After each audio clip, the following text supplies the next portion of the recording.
In an ideal democracy, the people have a reasonable say in most government policies. While constitutional limits must exist to protect the democracy from internal collapse and oppression of the minority, at the end of the day, a democracy is only valid when it represents the people at large. However, that is a major issue in the United States. Many people point to the Electoral College as the pinnacle of America's broken democracy, with the popular vote of most Americans not always coinciding with the final result. But there is a much greater harm to democracy in America: gerrymandering. Current news is littered with headlines about gerrymandering, some positive and some negative. Some states like Alabama are being forced to redraw their congressional House maps due to racial gerrymandering in the state. Meanwhile, other states like New York and North Carolina are planning to redraw their congressional maps early in order to put in a strong gerrymander, and Alabama is trying its hardest to avoid a fair map. In today's video, we will define gerrymandering, discuss its origins, and explain its modern uses, and its erosion of public faith in our elections. Many videos out there attempt to define gerrymandering. It's a very difficult thing to do, especially because the concept of lines on a map and districts are so abstract for most people. So to avoid any confusion, I'll try to be as thorough as possible.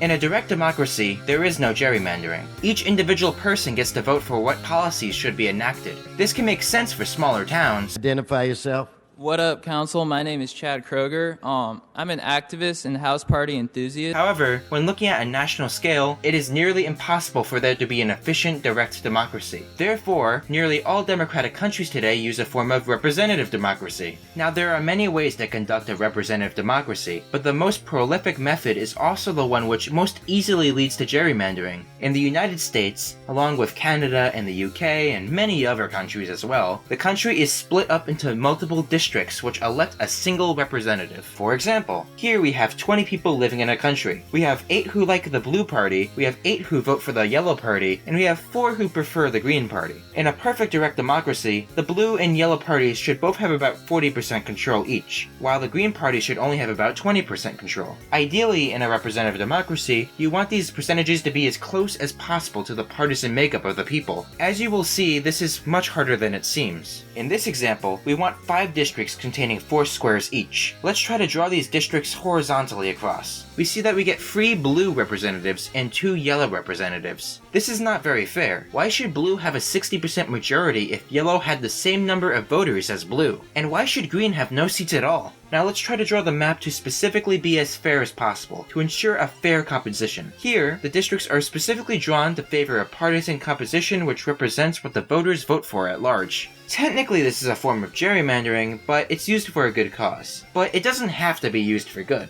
We can ensure that the yellow party or the blue party gets 4 seats, and we can even ensure that the green party gets 2 seats. This is where we enter the territory of aggressive gerrymanders. Districts could be connected by only a line of uninhabited road in such a disgusting fashion that you make a pair of headphones or a Q-tip. But gerrymanderers don't have a map of how everyone votes house by house, I hope. Rather, they look at precincts. Precincts are the smallest unit of measurement when looking at how people vote in a region. A precinct is made up of around 1,000 people, and can vary greatly in geographic size depending on population density. This provides a wealth of data for people to look at when designing their gerrymander. It's basically a more complex version of drawing lines on a map with colored squares, and you can make them as ugly as you want, as long as it's technically contiguous. We could go even deeper into the intricacies of gerrymandering, but I kinda don't want to make a guide for a corrupt bureaucrat. So, let's now discuss the history of gerrymandering. In 1812, the Massachusetts governor and future vice president Elbridge Gerry was frustrated. He was part of the Democratic-Republican Party, and he wanted to ensure that the Massachusetts State Senate would have fewer Federalists. The result was a map which cut Boston in strange ways, specifically seen in this infamous district. The district's shape would be compared to the shape of a salamander, and thus the term gerrymander was born. Now why is it called gerrymander when it's named after someone named Gary? Well, stuff happens like that, I suppose. Some claim that this was the first gerrymander ever. However, this is false. The practice of drawing districts in an unfair way dates all the way back to England during the 13th century. When Parliament was created, they needed a way to draw the districts in order to elect representatives. But since there were few eligible voters at the time, it was much easier for few voters to exert influence over influential MPs. These districts would be named rotten boroughs, and would allow aristocrats to keep control over England's politics.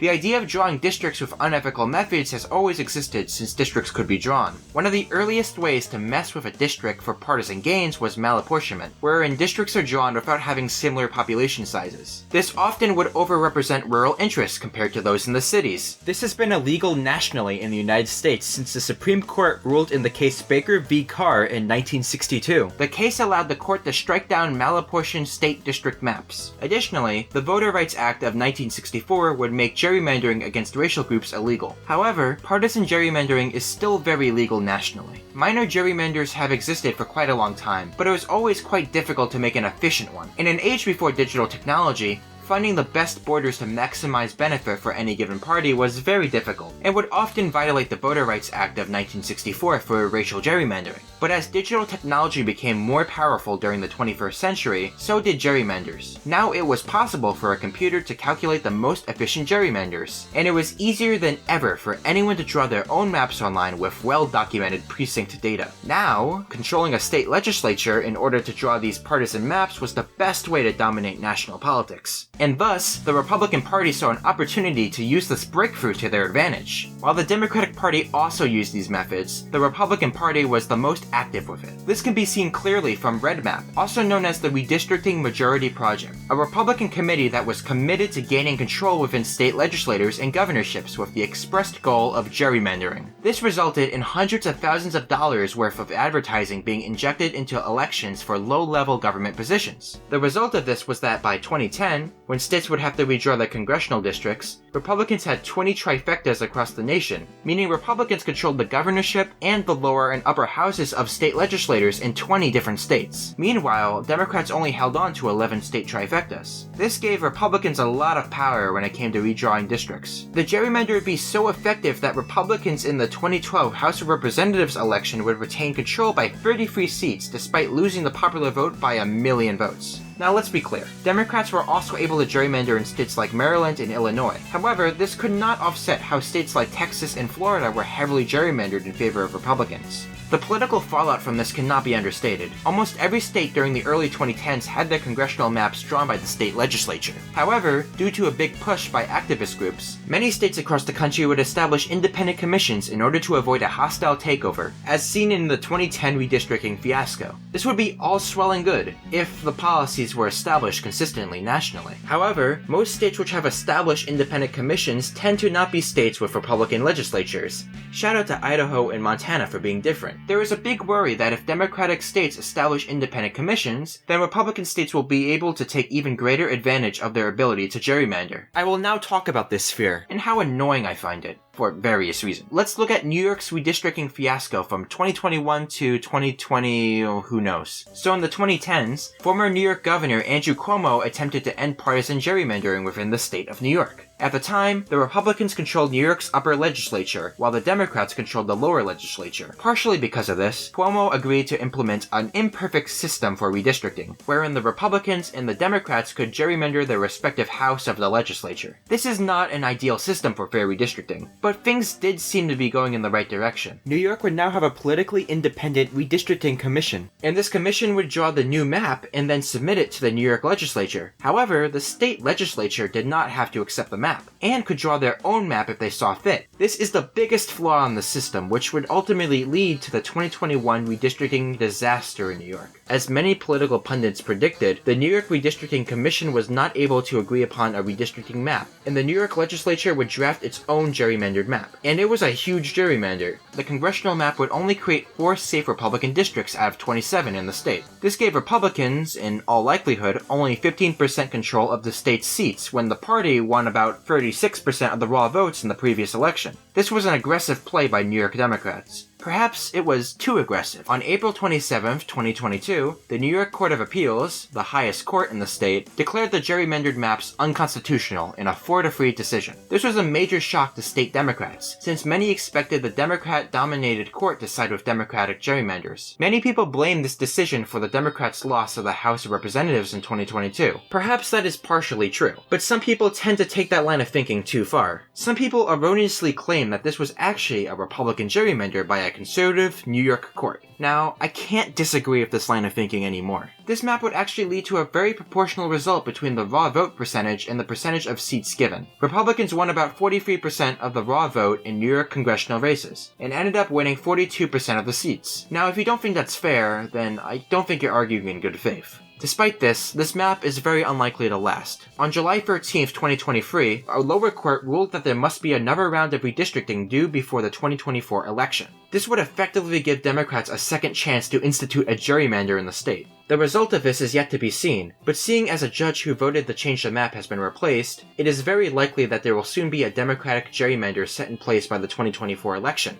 Some people, especially on places like Twitter, X, applaud this decision. Why? Because Republican-controlled states have instituted extremely unfair congressional maps. States like Ohio, Florida, and especially Texas have instituted some of the most aggressive gerrymanders in the country. However, is this a fair assessment? Well, let's talk about Democratic gerrymanders in the United States. Illinois is another example of an aggressive Democratic gerrymander. You can just tell it's screwed up by looking at some of these districts. In reality, any state that is able to gerrymander probably will gerrymander. I have a hunch that for many state politicians, it's not about morals, it's about power. Oh, what is that? An Icee? Some people claim that in order to get rid of partisan gerrymandering, Democrats must gerrymander their way to victory. Now that may seem reasonable. Why should we let our enemies use weapons against us and refuse to fight fire with fire? Well, I can think of a few reasons. Firstly, this type of standoff will only lead to more extreme gerrymanders by both parties. Neither party will really want to stand down, since a system like this would actually benefit both parties in some ways. More gerrymandering means more safe seats, meaning both parties will be able to focus more of their attention on competitive seats, greatly benefiting most incumbents. Also, even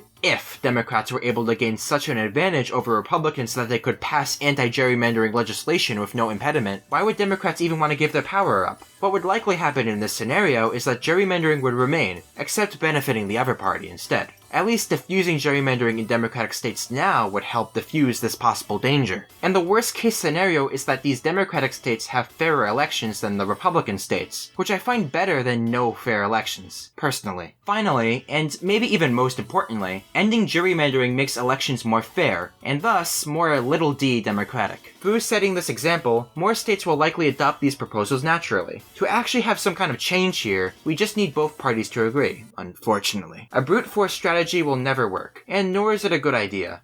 And for transparency, I am a Democrat myself. Even a progressive, perhaps. A heavy gerrymander in New York would benefit my party. However, trying to push democracy aside for political gain isn't something I'd like to do. I would much prefer states with democratic control to use their states as examples of how redistricting should be done, but of course, that requires waiting. How fun. But when the time comes, what would be the best solution? The most obvious first solution is independent redistricting commissions. Many states have adopted these institutions to draw district maps without the state legislature meddling. However, this is not an amazing solution to the problem. While it is a better alternative to corrupt state legislatures drawing the map, it does not solve all the problems. For one, an independent commission may still favor incumbents over anything else. This could lead to unfair maps which favor creating safe districts for incumbents rather than favoring more competitive races. This is why I believe there needs to be huge institutional changes in how we run our elections in order to end gerrymandering. For instance, perhaps states can make districts large and allow multiple candidates to win in a single district. This would help offset the ability for a gerrymander to impact election results. In fact, perhaps districts could be removed entirely, and a fully proportional system could be implemented at a statewide or even national level like in Germany. Though, doing either of these things currently is unconstitutional, so this is likely never going to happen for a long time, if at all. Sad.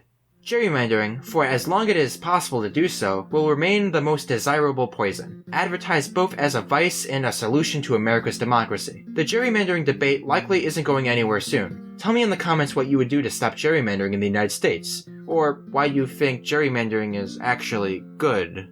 Ugh. Also, please like and subscribe if you enjoyed the video, and with that said, goodbye.